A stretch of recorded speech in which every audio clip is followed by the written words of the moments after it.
The Creative Collective. Collaboration, not competition.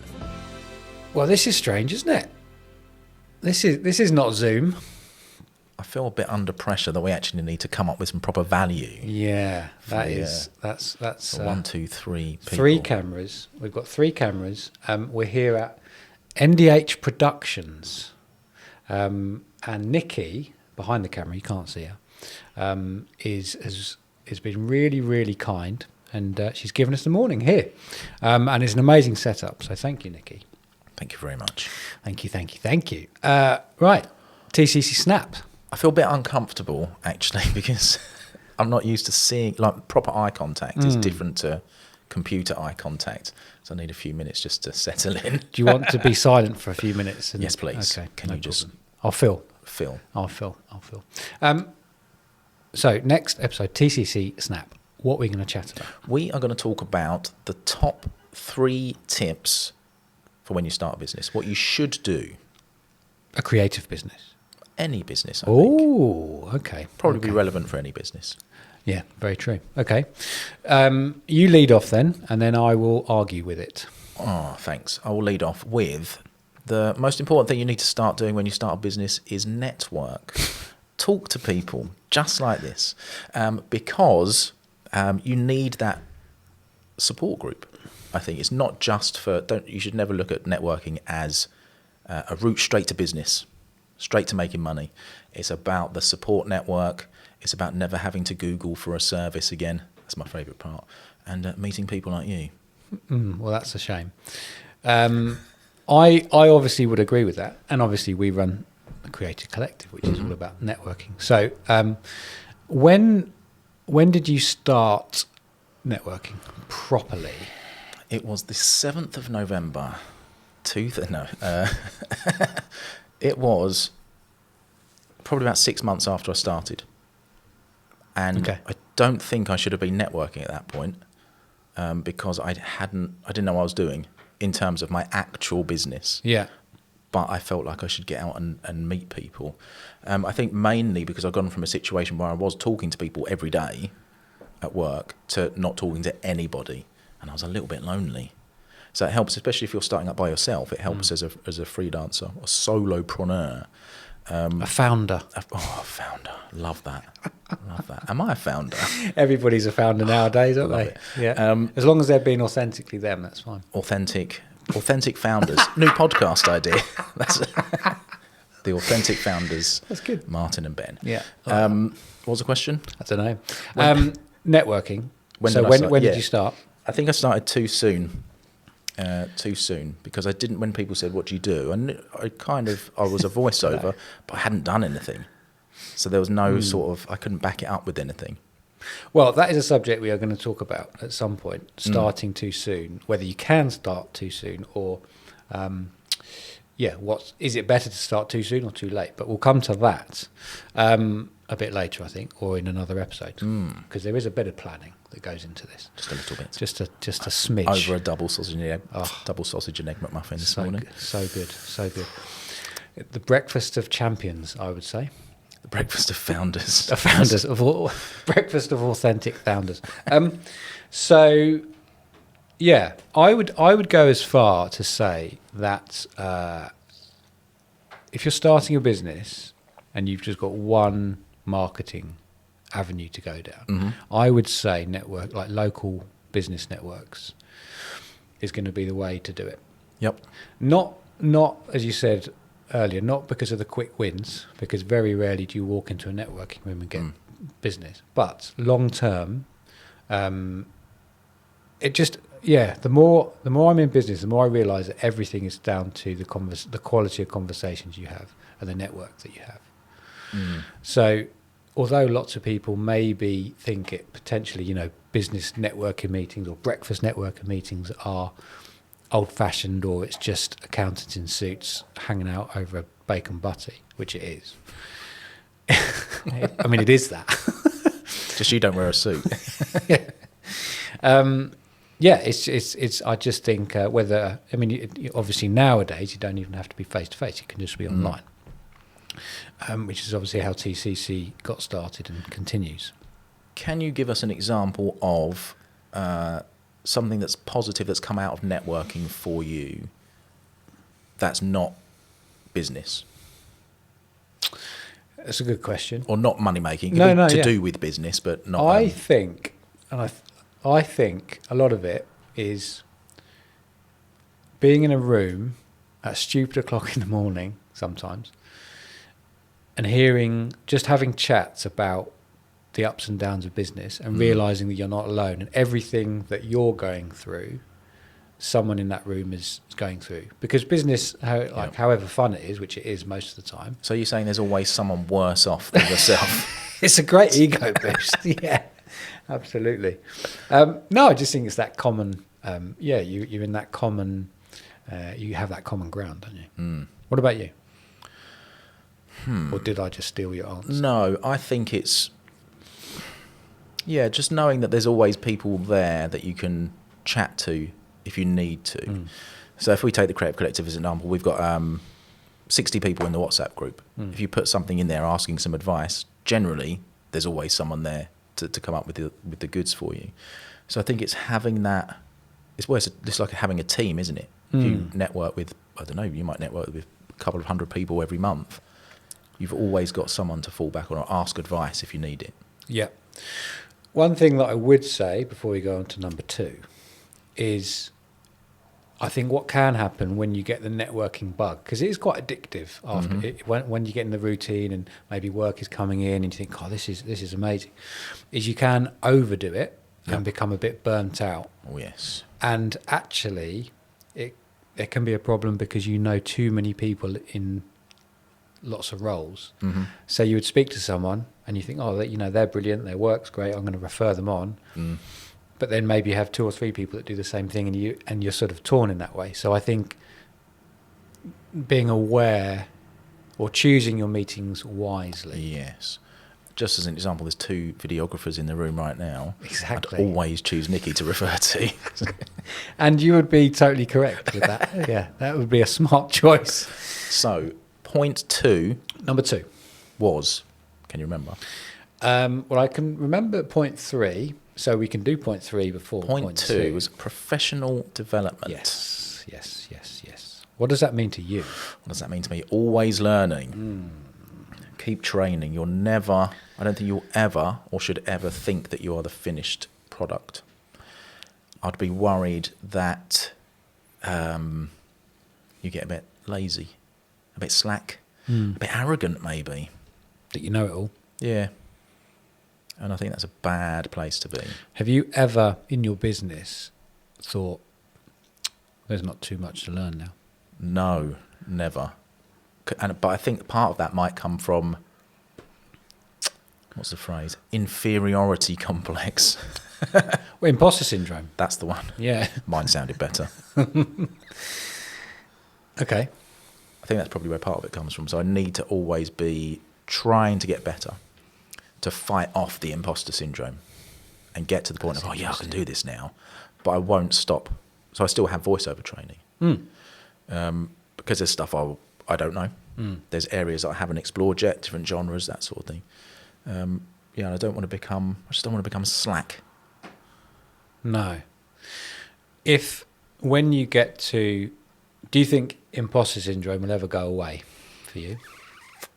Because I think it's slightly different, and we're kind of in the same boat in terms of we didn't come out of uni and doing the business that we do now. So we've had a sort of a first or jobs before voiceover and videography and photography. And I think that's quite big, because if you just say you go to uni and then you get a job or you start your business, that's all you've done. So your identity is completely tied up with your job. Whereas if you've done something else, your identity is that. Now it's that. And so it's like jumping ship. Well, do I deserve to be here because I haven't? It's so, and obviously we're in the same boat in that way. So do you think you'll ever get rid of it? Ooh, I don't know. No, not whilst I'm working. Afterwards, I might look back and think, cool, I was amazing. Yeah. I didn't have anything to worry about. No, it's great. To have a waste of 40 years. But I suppose if imposter syndrome is a positive to take from it, it's if you use it in the right way, it keeps you humble and it keeps Keeps you pushing. Keeps you pushing. Forward. Yeah, exactly. Keeps you pushing. But professional development can also be the business side of things, not just the skill. I love that. Yeah, I mean, it's not the most sexy subject, but something that I feel like I've got better with, and this has obviously come with time. Let me guess. Microsoft Excel. Google Docs is money management, finance management, and just being better at sort of managing the business finances. And it's so boring, but it's so crucial, because if you can do that, or you get better at that, and it's still professional development, isn't it? It's still something that's going to help the business. But in a creative business, it's really difficult. It's quite difficult to do that because they're two completely different skill sets. So with the money management, does that sort of even come down to the small things like making me buy breakfast this morning? Yes, Thought so. parking and paying for petrol. Most things. You'll be all right. You're minted. I am. So you've got loads of work coming There's in. 4 mortgages. I think anything within your business, even if it's not on the creative side, there's always stuff to learn. Yes. I've got this thing with video editing. I put this on the WhatsApp group because I think it was Sean Anthony, another voiceover artist, was talking about how to get better at video editing. And I said that something that I started about a year ago was every single video I would try something new, even if it didn't work. And I would just take it out. And if it does work, great. But if it doesn't, you've still upskilled yourself for potentially a project that it does work. Yep. So, and I think most people could do that within their own business, as in just try something new every single time, however small, because the 1% always add up, don't they? That's something that you're sort of taught in voiceover. If someone sort of says to you, can you give this an energetic read? You go further than you think you can, because it's always easier to pull it back than it is to keep trying to get there and trying to get there. Can you give us a bit more? Give us a bit more. And that comes to learning something new as well. I think if you keep trying, even if it doesn't work, you can get rid of it and pull it back. Yes. Yeah. Well, that's, And that's the skill, isn't it? Because I think with most creative work, you don't always need to use all your techniques on every single project. Sometimes it's about bringing it all the way back and sort of simplifying the whole thing. But that doesn't mean you don't have the skills, but the skills is actually knowing when to put the technical stuff in, or simplifying and everything like that. Interesting. Good stuff. Point 3? Point 3 was the most simple one, but the hardest, I think. Consistency. Yes. Did you forget? I did forget. Amazing. That was ham and eggs. You've forgotten and I've forgotten, but that's fine. Love it. Point 3, consistency. Just carrying on when things are rubbish. There's so many. In what way? Well, carrying on. Yes. No matter, like, if you're lucky enough to have your health and you have the capacity to do it, just whatever the goal is, whatever the focus is, just keep on doing it. And whether that's just, even if that's just one thing every single day to push your business forward, a tiny thing, as we said earlier, like the 1% all add up, and just not giving up, because you can't, literally you can't lose if you don't give up. I think that's something that I didn't do at the beginning, was be consistent, because I'd been made redundant, so I had a bit of a financial sort of cushion, I guess you could say. It doesn't matter now because I'm minted, like we said, but that's why you pay for the Mackie D's. Where was I? I don't know. Yes, when I first started, I almost wasn't urgent enough straight away. I think I was like, I'm starting a business, but I've got this bit of money here, it's fine. I'm good for a few months yet. So it was kind of kicking it down the road a bit every day, until it got to the point where that money ran out. Then the urgency kicked in. But I think it was a bit too late at that point. Yes. If I'd have started with intention straight away. I think people get caught up with the whole word consistency about, or feeling they need to do so much every single day, especially at the start, which is again is a subject we'll probably come onto at some point about overworking. But I think, sort of steady consistency working on your business will always. I think that's a secret sauce, basically. What one thing do you do consistently? Or the most consistent thing that you do? The most consistent thing I do is 100% work at least 5 days a week. 100% work? What was it? 100? Oh, sorry. So not 100% of work. I was like, well, no. Don't you do anything else? If I'm not on holiday, of course. Yeah. And it might be I change the days up, but I will always work 5 days a week. But what element of work? Edit that out. Oh no, keep that in. I like that. Yeah. Bass boom. rumble. Yeah, nice. What one element of your work is the thing that you do most that's not client work? Okay. To drive forward.